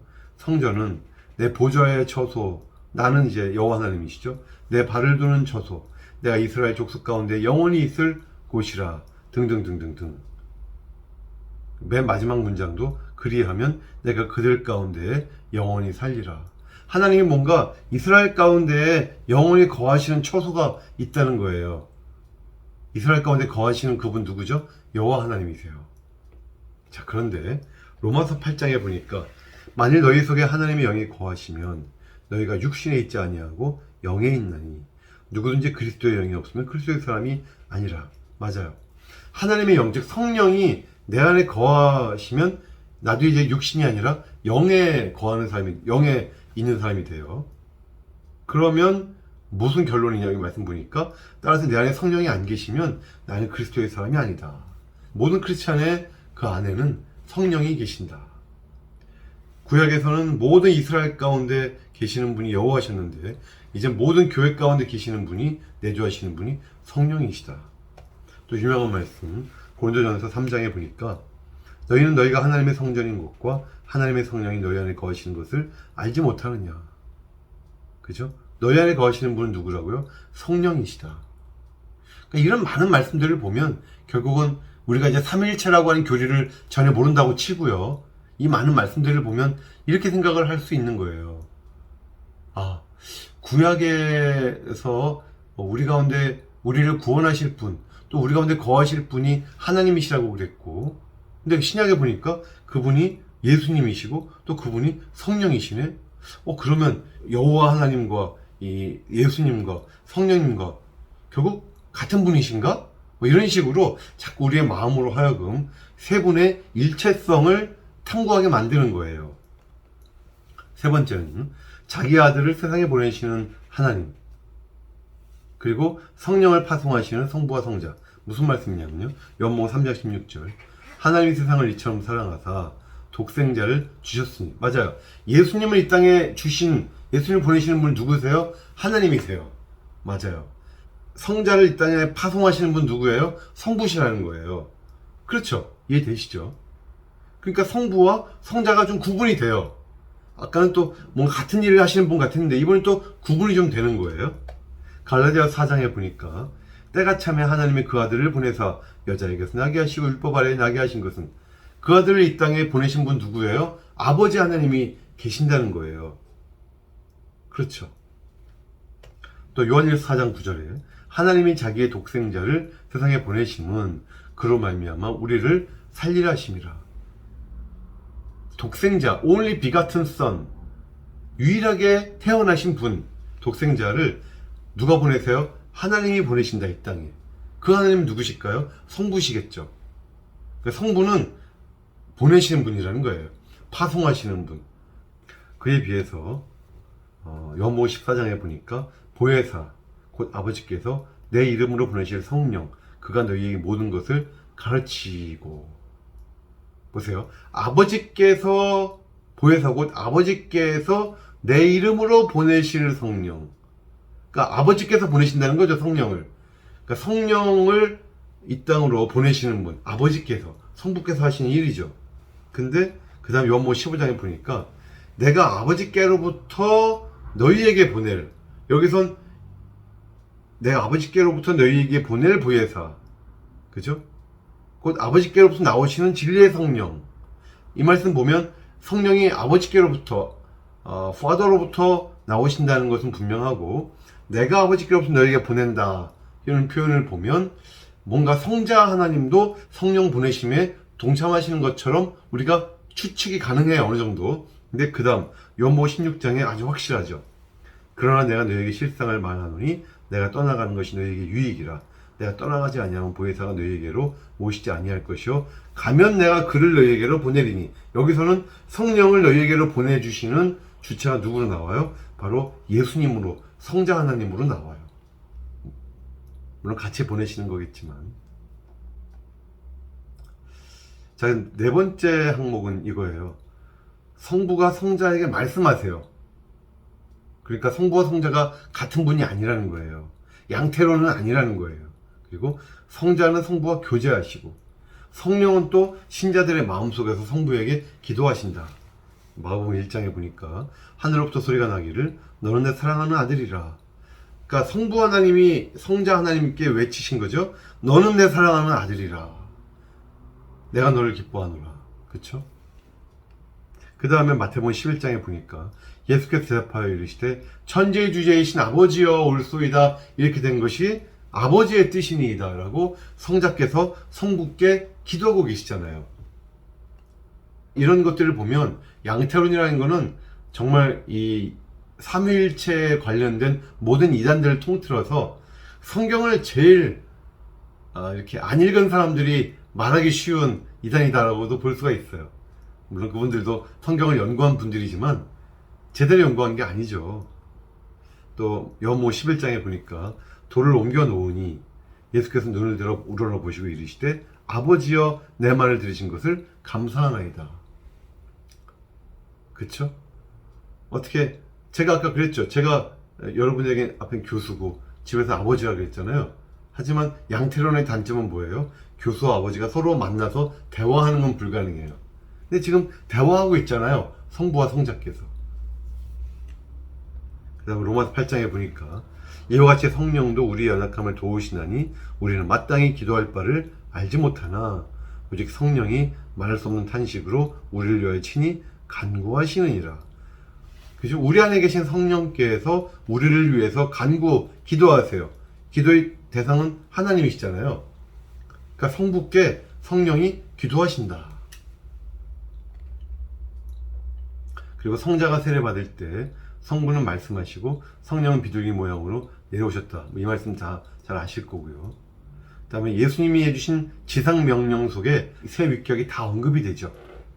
그러므로 너희는 가서 모든 민족을 제자로 삼아 아버지와 아들과 성령의 이름으로 세례고 침례를 베풀고. 그러니까 여러분, 예수님이 이 땅에 우리에게 주신 모든 명령 중에 가장 마지막에 주신 가장 중요한 큰 거대한 명령, 이 지상명령, The Great Commission, 마태복음 28장, 마태복음 제일 끝에 나오는 제일 마지막 말씀 속에 그러므로 너희는 가서 모든 민족을 제자로 삼아 아버지의 이름으로 세례를 주고, 이래도 충분할 거고, 아니면 아버지와 아들의 이름으로 세례를 주고, 이래도 어떻게 보면 충분한데 아버지와 아들과 성령의 이름으로 세례를 줘라. 이건 그만큼 이 세 분의 권위가 엄청나시다는 거예요. 어떤 한 분의 권위가 다른 두 분에 비해서 막 떨어지고 이런 게 아니라는 거예요. 그렇죠? 새 위격이 나란히 등장하는 본문들이 또 많이 있죠. 고린도전서 12장에 보니까 은사는 여러 가지나 성령은 같고, 직분은 여러 가지나 주는 같으며, 또 사역은 여러 가지나 모든 것을 모든 사람 가운데서 이루시는 하나님은 같으니. 또 고린도후서 13장, 이거는 이제 교회에서 목사님께서 축도할 때 하시는 말씀이죠. 주 예수 그리스도의 은혜와 하나님의 사랑과 성령의 교통하심이 너희 무리와 함께 있을지어다. 그러니까 우리가 그 삼위일체가 초대교회에서 막 신학자들이 아니면 막 이렇게 종교회의 열어가지고 자기들끼리 만들어낸 게 아니라고요. 이런 식으로 세 분 삼위 세 위격의 권위가 이렇게 성경에 막 펄럭펄럭 돼요. 막 성경에 이렇게 굉장히 많이 외쳐집니다. 주 예수 그리스도의 은혜와 하나님의 사랑과 성령의 교통하심이. 그죠? 아버지와 아들과 성령의 이름으로 세례를 주고. 베드로전서 1장에 보니까 곧 하나님 아버지의 미리하심을 따라 성령이 거룩하게 하심으로 순종함과 예수 그리스도의 핏부림을 얻기 위하여. 그렇죠. 이렇게 해서 새 위격이 다 나오시잖아요. 자, 그런데 여러분, 여기서 여러분들에게 꼭 얘기를 이걸 하고 싶어요. 요한 1서 5장 7절 8절. 여러분들이 우리 개역 개정 성경을 보시면 거기는 그냥 별 말씀이 아닌 것 같아요. 마치. 근데 일부 사본에서 그 요한 1서 5장 7절 8절 말씀을 특히 7절을 삼위일체의 핵심적인 구절처럼 적어놨어요. 일부 사본이. 그런데 이게 사본학자들에 의하면 그 순전성이 굉장히 의심돼서 오늘날 그 신약 성경의 최근 그 비평적인 판에서는 제거가 됐어요. 그래서 지금은 일반적으로 기독교 정통 신학자들은 사실상 요한일서 5장 7절에 대해서 삼위일체를 명시하는 이런 구절로 이 말씀을 그렇게 인정을 하지 않죠. 근데 이제 불가타역은 이제 라틴어 성경이에요. 최초의 공식 라틴어 성경이 옛날에 제롬이라는 사람이 있었죠. 이 제롬이 만들어요. 불가타역이라고 하는. 근데 제롬이 처음에 만들었던 오리지널 그 불가타역에는 안 나오는 걸로 돼 있어요. 요한일서 5장 7절에 특별한 내용이. 근데 그 불가타역이 나중에 그것도 사본들이 자꾸 옮겨 적으면서 나왔을 거 아니에요. 후기 사본들 중에 이런 문구가, 이상한 문구가 추가가 되는 거예요. 근데 이게 16세기 이전의 헬라어 사본들에는 안 나온다. 무슨 말인지 한번 보겠습니다. 요한일서 5장 7절에 우리 성경이 이렇게 돼 있어요. 증언하는 이가 셋이니. 세번역 성경에도 증언하는 이가 셋인데, 밑에 요한일서 5장 8절에 보니까 성령과 물과 피라. 또한 이 셋은 합하여 하나이니라. 곧 성령과 물과 피입니다. 이 셋은 일치합니다. 말씀이 조금 해석이 조금 어려워요, 사실 우리 성경이. 근데 이게 위에 보면 NIV, NASB, ESV 등등 대부분의 우리가 갖고 있는 성경은 다 For there are three that testify. 증언하시는 분이 세 분이신데 그냥 이렇게 돼 있어요. 영어 성경은. UBS S5 플러스 2014년. 이게 우리가 이제 신약 성경, 헬라어 성경의 원본은 남아있지 않지만 수많은 사본들이 수천 개가 있죠. 그것들을 모아서 사본학자들이 가장 신뢰할 만한 텍스트를 만들어 놨죠. 최종적인 신약 성경의 헬라어 원어 성경이 바로 요거예요. UBS S5 플러스. 거기에도 이렇게 심플하게 돼 있어요. 증언하는 분이 세 분이다. 그리고 벌게이트 성경, 불가타 역에도 보면 그냥 이렇게 돼 있어요. 증언하는 분이 세 분이다.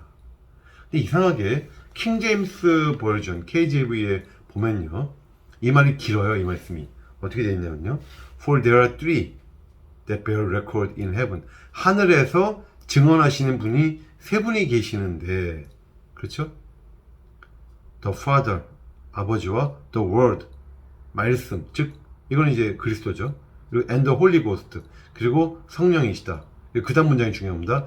And these three are one. 그리고 이 세 분은 하나이니라. 완벽하죠. 그러니까 우리가 구약 성경과 신약 성경의 그 수많은 삼위일체를 추정하게 만드는 수많은 말씀들 말고, 와, 이 말씀, 요한일서 5장 7절 말씀 한 구절만 가지고 있으면 완벽한 삼위일체예요. 다른 말씀 필요가 없어요. 완벽하잖아요. 근데 불행하게도 이게 문제가 아주 많은 구절이에요.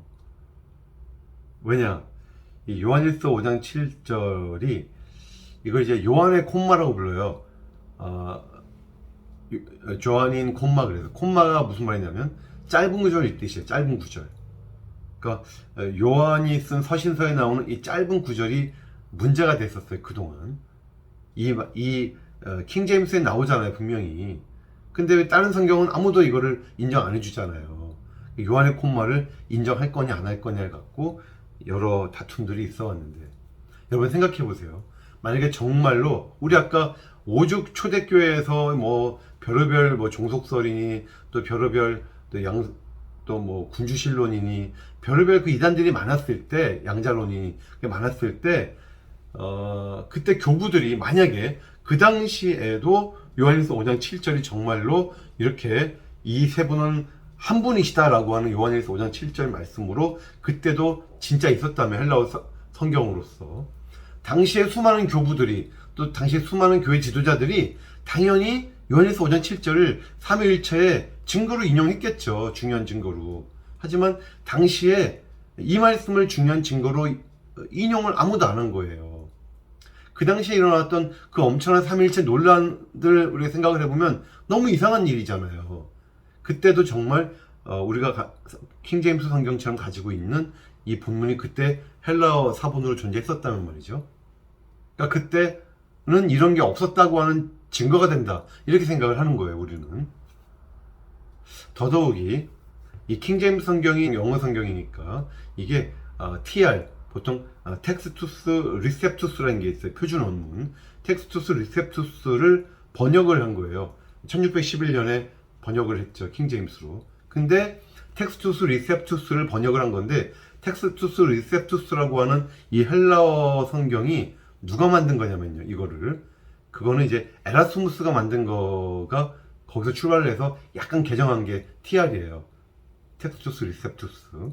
근데 에라스무스는요, 이제 마틴 루터 시절의 사람인데, 에라스무스가 자기가 이제 수많은 헬라어 그 사본들이 있으니까 이거를 모아갖고 헬라어로 된 신약 성경을 출판을 하려고 노력을 했어요. 그죠? 근데 그 당시에 에라스무스가 이 헬라어 신약 성경을 만들려고 했을 때 얻을 수 있는 헬라어 그 사본이 몇 개밖에 없었대요. 5개인가 6개인가 밖에 없었다는 거예요. 지금은 헬라어 사본이 몇천 개가 있어요. 몇천 개, 5-6천 개 정도가 있다고 제가 들었는데. 어쨌거나 에라스무스는 그 한 대여섯 개밖에 없는 그 사본을 조합해갖고 헬라어 신약 성경이라고 이제 출판을 한 거예요. 어쨌거나 좀 허접하죠. 좀 허접한데, 근데 이거를 1516년에 출판을 해요. 여러분, 1517년은 루터가 종교개혁을 일으킨 해잖아요. 그 1년 전에 이 헬라어 신약 성경을 내놓습니다. 아주 큰 의미가 있죠. 거기에는 이 요한의 콤마, 이 조아닌 콤마가 없어요. 그 속에는. 이것 때문에 당시에 그 우리가 제롬이 아까 만들었던 제롬의 불가타역의 후기 사본들이 나왔다 그랬잖아요. 이 요한의 콤마가. 그죠? 이 요한일서 5장 7절이 삼위일체를 증명한 듯한 말씀이.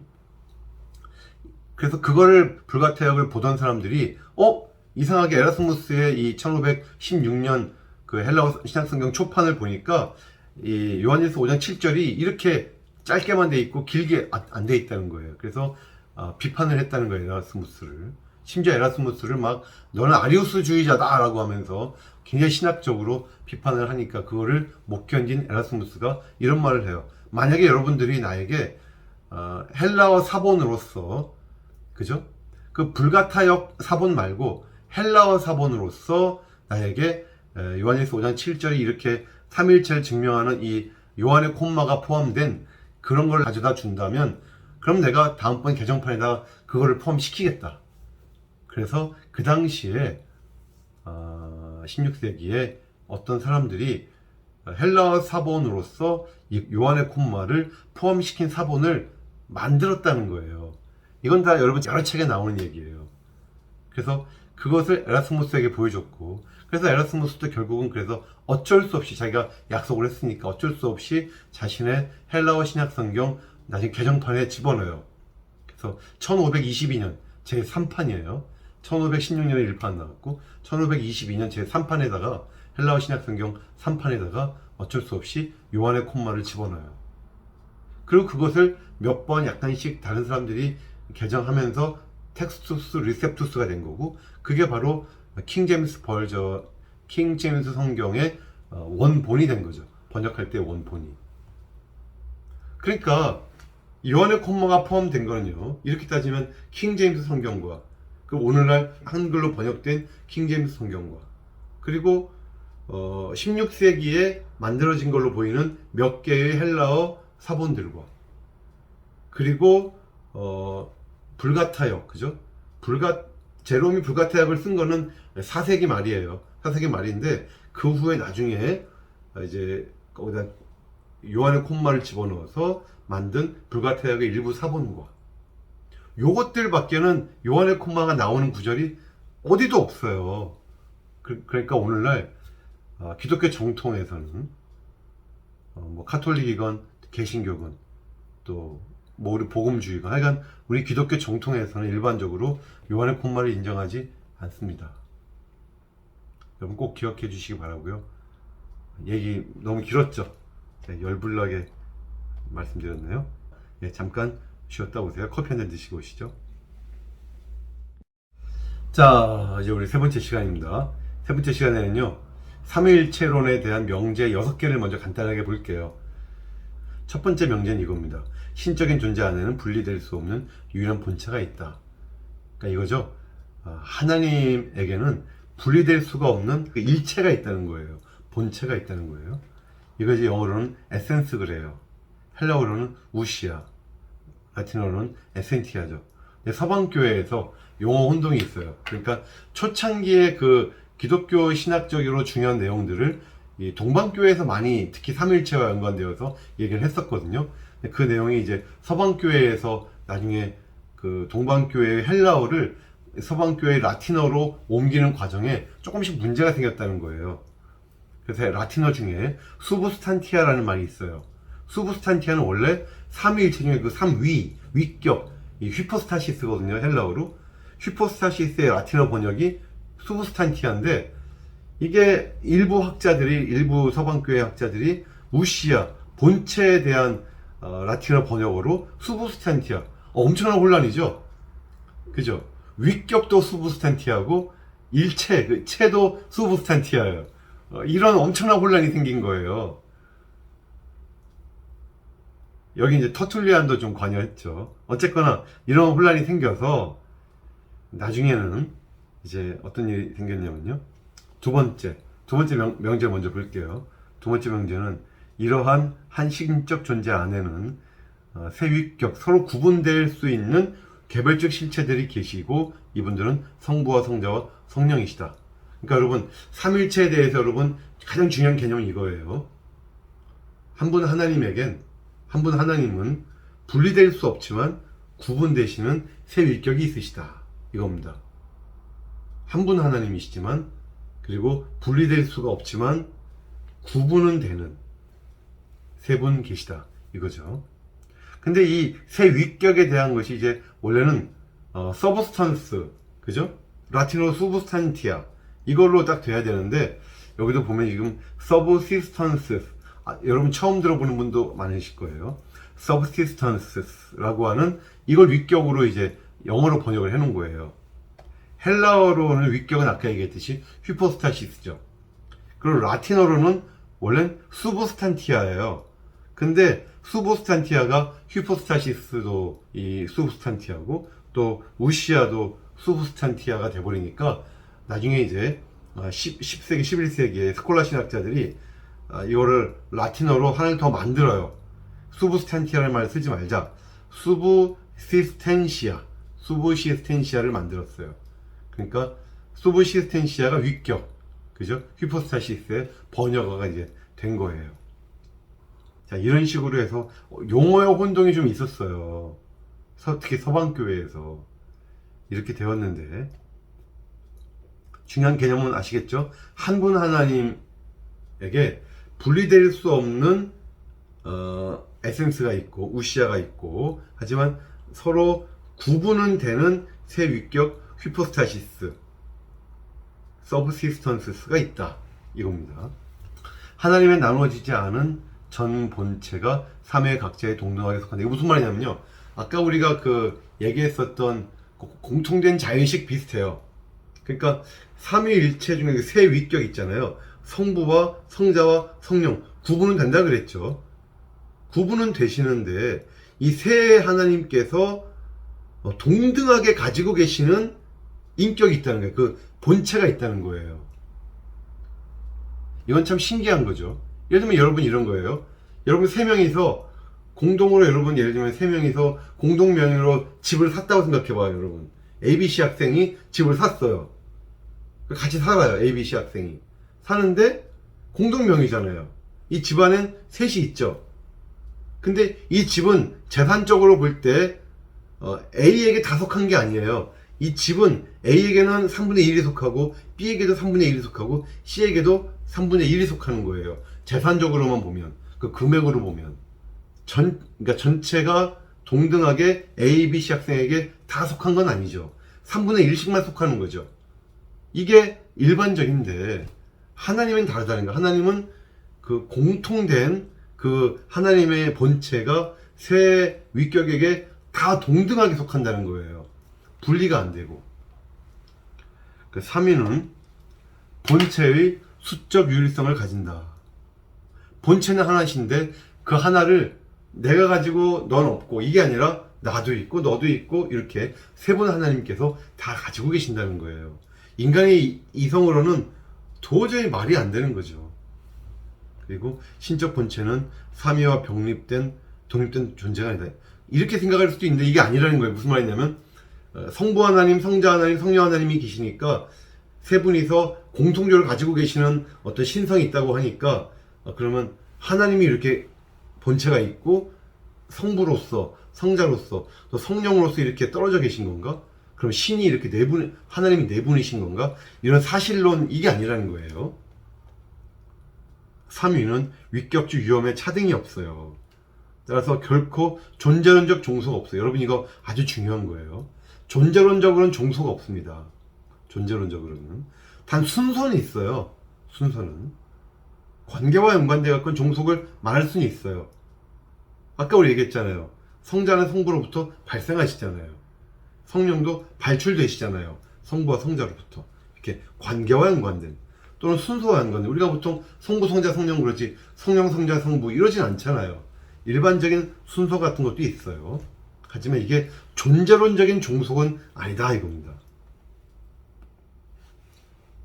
그래서 신적 존재 안에 있는 3위의 실존과 활동은 분명하게 정해진 순서가 있다. 여러분 읽어보세요. 자, 넘어가겠습니다. 요거 중요한 거예요. 성자는 성부로부터 영원히 나세요. 비같은, 즉 제너레이션 되는 거예요. 결코 크리에이션, 만들어지시는 건 아니에요. 크리에이션이 아니라 제너레이션, 나오시는 거예요 그냥. 그리고 성령은 성부와 성자로부터 영원히 나오신다. proceed, proceeding, process, 이거가 된다는 거예요. 자, 그래서 존재론적 삼위일체의 고유한 순서는 그 경륜적 삼위일체, 즉 각 위격의 외향적 사역에 반영이 돼요. 그래서 이 경륜적 삼위일체에서는요, 여러분, 이 세분 삼위가 뭔가 이렇게 순서가 확실해요. 그래서 성경은 이 순서를 특별히 구별적 전치사, 신학자들은 이걸 이렇게 불러요. 그냥 전치사도 아니고 구별적 전치사인 에크, 디아, 에너로 구분해서 세 분 하나님께 세 위격에게 우리가 적용을 해요. 에크는 from, 디아는 through, 에는 in, 그죠? from the father, 아버지로부터, 성부로부터, 그죠? 만물이 성부로부터 나오는 거고, 만물은 성자를 통하여 나오는 거고, 만물은 성령 안에 있는 거예요. 그죠? 이렇게 생각을 해요. 그러니까 경륜적 삼위일체 속에서의 어떤 기능적 삼위일체 속에서의 어떤 외적으로 드러나는 사역 속에는 분명히 삼위 하나님의 어떤 구분이 분명해요. 그리고 그분들의 순서도 이렇게 어떻게 보면 분명하다고요. 그리고 삼위가 서로 구별되는 위격적 속성들이 있다. 내향적 사역, 오페라 아드 인트라, 내향적 사역. 방금 봤던 4번은요, 경륜적 삼위일체 속에서 드러나는 외향적 사역들에 대한 얘기고요. 거기서도 위격적 속성들이 다 다르다는 것이고, 이번에는 내재적 삼위일체 속에서의 내향적 사역, 그죠? 우리 피조물에 직접적으로 관련되지 않은 그 세 분의 사역 속에서도 어떤 순서가 있다는 거예요. 발생은 성부, 아들됨은 성자, 발출은 오직 성령의 독점적인 부분들이라는 거죠. 하지만 아까 우리 특별히 그 외향적 사역에서 경륜적 삼위일체에서 이건 성령이 하시는 일이고 이건 성자가 하시는 일이고 이렇게 물론 약간씩 구분은 분명하게 됩니다만 그 세 위격 하나님의 전체의 세 신적 존재 전체의 사역으로 봐야 되는 거죠. 다 결국은. 하지만 1차적으로는 창조는 성부, 구원은 성자, 또 성화는 성령에게 돌려져요. 우리 요 경륜적 삼위일체 속에서. 이렇게도 말하죠. 성부는 계획하시고 성자는 완성하시며 성령은 적용하신다. 그러니까 내재적 삼위일체와 외재적 삼위일체 속에서 다 삼위에 독특한 부분들이 있다. 이겁니다. 자, 교회는 삼위일체를 사람의 이해를 초월하는 신비로 고백을 해요. 자, 넘어가겠습니다. 그래서 유비들이 있는데 이게 다 틀렸다는 얘기를 먼저 하고요. 왜 틀렸는지 설명을 드릴게요. 삼신론적 유비들. 교회에서 가끔씩 삼위일체 이렇게 설명하는 분이 계세요. 삼위일체? 그거 봐봐. 샘물이 있지. 그리고 쭉 그러면 시냇물이 되지. 더 가면 강물이 되지. 하지만 결국은 다 하나야. 그러니까 삼위일체, 세 분 하나님은 결국은 다 하나신 거야. 이렇게 말하면 여러분 이건 잘못된 거예요. 이건 삼신론인 거예요. 샘물과 시냇물과 강물 비슷비슷해요. 유사본질일지는 몰라도 이 세 물은요 결국은 다 분리가 돼요. 여기까지는 샘물이고 여기까지 시냇물이고, 그죠? 분리가 되면 안 된다 그랬잖아요. 구분은 될지언정 분리가 되면 안 돼요. 그리고 나무의 뿌리, 또 줄기, 그리고 나중에 가지, 봐라, 다 이게 하나지 않느냐. 그러니까 이게 삼위일체다. 이것도 잘못된 설명이에요. 여기까지는 뿌리고 여기까지는 줄기고. 무슨 말인지 아시겠죠, 여러분? 이런 삼신론적인 유비들 당연히 이거는 안 되는 거고요. 근데 사실 우리 주위에는 양태론적인 유비들이 더 많아요. 뭐냐면 아까 제가 설명드린 거, 난 집에서는 아버지, 학교에서는 선생님, 교회에서는 뭐 집사님. 하지만 난 다 같은 나잖아.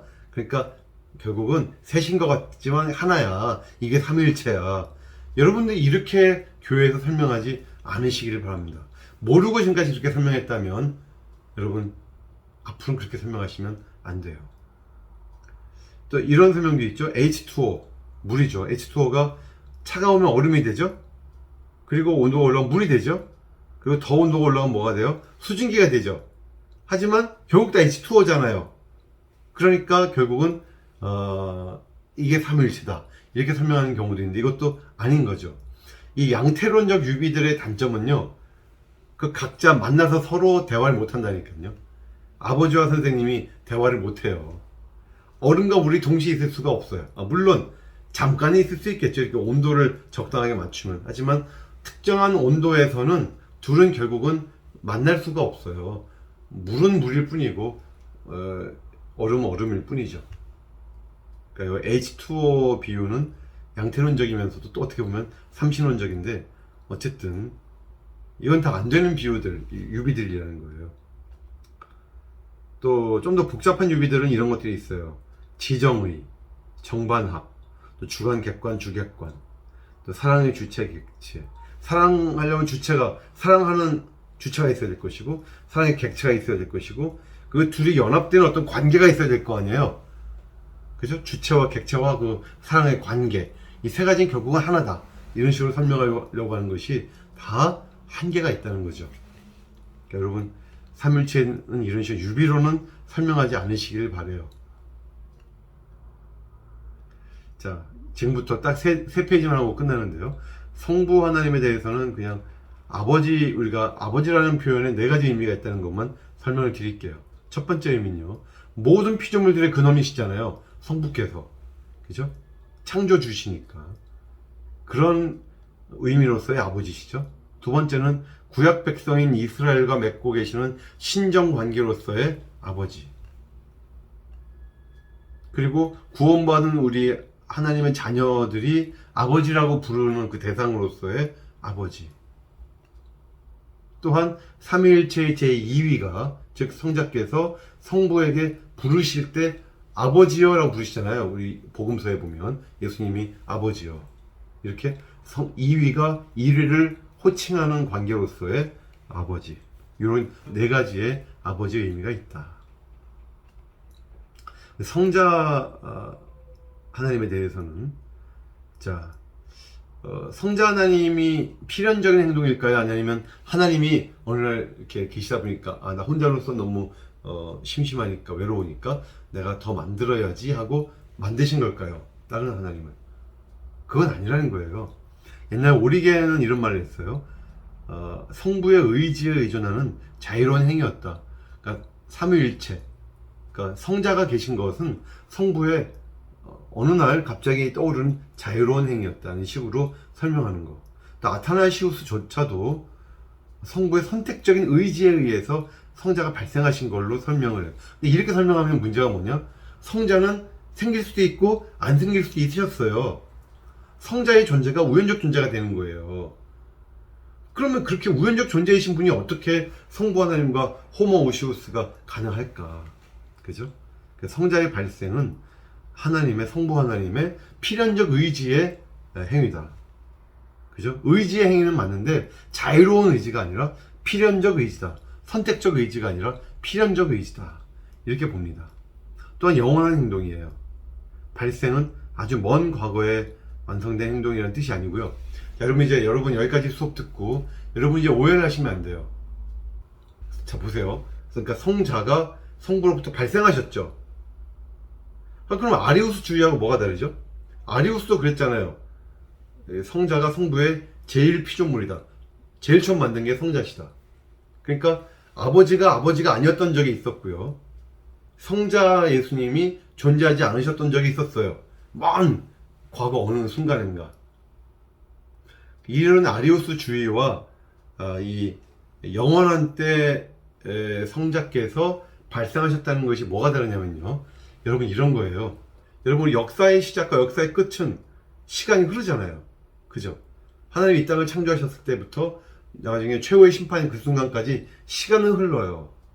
흐르는 시간이에요. 그러니까 우리가 생각하는 이터널 라이프는 에버래스팅, 계속되는 시간이 하루 이틀 3일 1년 2년 100년 1000년 만년 10만년 이렇게 계속되는 것을 우리가 그런 에버래스팅 하는 것을 이터널하다고 볼 수도 있지만, 또 하나의 이터널은요, 타임리스니스, 시간이 없어요. 시간이 흐르지 않는다는 의미에서의 영원성도 있는 거예요. 그래서 칼바르트도 물론 그렇게 얘기했고, 저도 그렇게 생각합니다. 하나님의 무시간성을 생각을 해요. 하나님이 이 우주를 지으실 때, 천지를 피조물로 지으실 때 시간도 창조하셨다고 봐요. 시간도.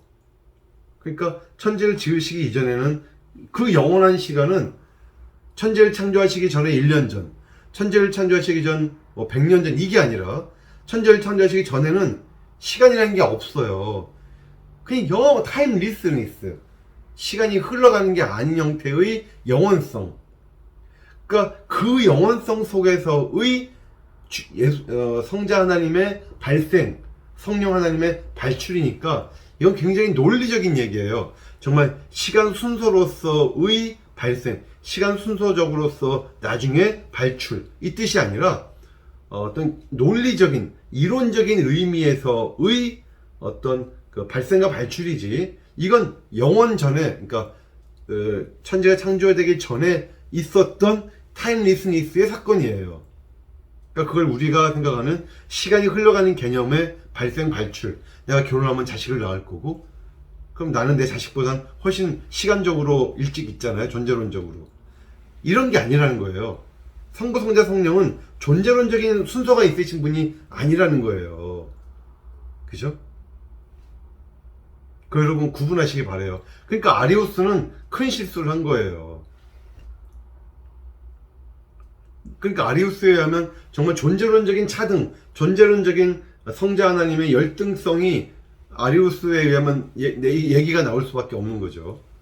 그건 말도 안 되는 것이다. 넘어가겠습니다. 자, 이제 성령에 대해서는 뭐 나중에 성령론 자세히 배울 거고요. 성령의 인격성에 대한 의심이 가끔 있어요. 성령을 무슨 능력인 것처럼, 그죠? 파워인 것처럼만 생각하면 안 돼요. 성령 인격이십니다. 인격성에 적절한 지시어들이 성령에게 적용이 돼요. 그래서 자, 보세요. 요한복음 16장에 보면 진리의 성령이 오시면, 성령은 푸뉴마예요. 푸뉴마. 진리의 성령 푸뉴마가 오시면 그가 너희를, 그는 성령이잖아요. 그럼 이 푸뉴마라고 하는 것은 중성명사거든요. 그러면 그가 너희를, 그가 당연히 그러면 중성대명사가 쓰여야 되잖아요. 이 그가 에케노스예요. 에케노스는 남성대명사예요. 그러니까 진리의 성령 푸뉴마 중성명사를 남성대명사가 받았다는 거예요. 그러니까 그분은 무생물이 아니라는 거예요. 성령은. 그거고요. 두 번째 에베소서 말씀 보면 너희가 성령으로, 그죠, 푸뉴마로 인치심을 받았으니 이는 우리 기업의 보증이 돼서, 여기서 이제 관계대명사잖아요. 이 관계대명사 영어로 후예요. 후. 그죠? 이 영어에서는 근데 관계대명사의 성이 없어요. 남성, 여성이 없잖아요. 무조건 후잖아요. 후. 근데 이 헬라어에는 남성 관계대명사, 여성 관계대명사가 있거든요. 근데 앞에 푸뉴마라고 하는 중성 명사가 나온 다음에 그것을 받는 이는 이라고 하는 요 이가 이 중성 관계대명사가 아니라 남성 관계대명사인 호스가 쓰인다는 거예요. 그러니까 남성 대명사, 남성 관계대명사가 쓰였다. 그리고 예수님 말씀 보면요, 요한복음 14장 16절에 그가, 즉 아버지가 또 다른 보혜사를 의해서, 보혜사는 이제 성령을 보내신다는 건데요. 영어 이제 헬라어는 파라클레토스죠. 파라클레토스. 옆에 서서 도와주시는 분이에요. 옆에서 도와주시는 분, 보혜사를 주신다. 그래서 너희와 영원히 함께 있게 하실 것이다. 여기서 또 다른 그랬죠. 그러니까 이 보혜사 성령 말고 또 다른 보혜사가 계시고, 그분 말고 이제 또 다른 보혜사인 성령을 보내신다는 거잖아요. 26절에 보니까 보혜사고 아버지께서 내 이름으로 보내실 성령, 그가 너희에게 모든 것을 가르치고 내가 너희에게 말한 모든 것을 생각나게 하시리라 그랬는데, 요한 1서 2장에 보면요, 아버지 앞에서 우리에게 대언자가 있으니 곧 의로우신 예수 그리스도시라. 이 대언자로 번역이 됐는데요, 이 대언자가 보혜사예요. 이거 헬라어로 그냥 이것도 파라클레토스예요. 그러니까 여러분, 하나님이 우리 옆에 서서 우리를 도와주시는 파라클레토스로서 이 보혜사로서 예수 그리스도와 성령 두 분을 보내주시는 거예요. 아시겠죠? 그래서 성령 하나님도 성자 하나님처럼 인격이시다. 뭐 그런 거 여기까지 하겠습니다. 아유, 첫째 시간부터 너무 열불나게 떠들고 한참 했네. 여러분 죄송합니다. 자, 제가 좋아하는 이 피너츠만 하나만 보고 마칠게요. 이 피너츠 스누피고 밑에는 이제 원래는 스누피의 주인은 찰리 브라운이죠. 근데 찰리 브라운의 친구예요. 찰리 브라운 친구가 이런 말을 합니다. 여기에 생각할 만한 뭔가가 좀 있어 그러는 거예요. 그러면서 하는 말이 인생은 10단짜리 자전거 같아 이렇게 말을 하죠. 그러니까 이제 스누피는 약간 졸린 듯한 표정을 짓고 있고요. 이 친구가 이런 말을 계속해요. 그런데 우리 대부분은 말이야 그 사용하지도 않는 그런 그 기어들이야 그 10단이라고 하는 것이 이렇게 말을 해요. 그러니까 친구가 간 다음에 스누피 혼자서 생각을 합니다. 아유, 저 친구가 틀렸지. 이거는 생각해 볼 만한 무언가가 전혀 아닌데 이렇게 이제 혼자 생각을 해요. 스누피 관심하고는 상관이 없는 내용이다 이거죠.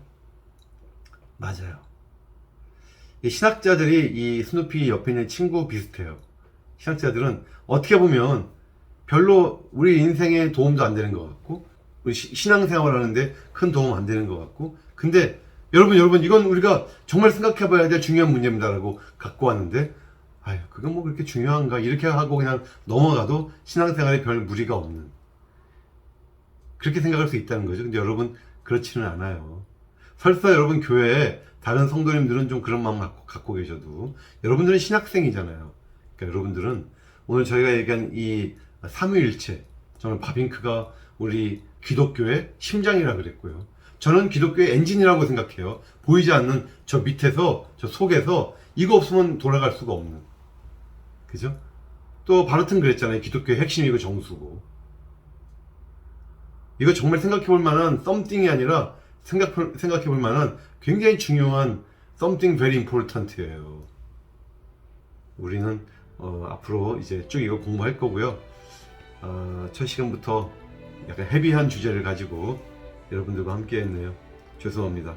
하지만 그만큼 중요한 주제였으니까 여러분 인생에, 여러분 신앙에 많은 도움이 되셨기를 바랍니다.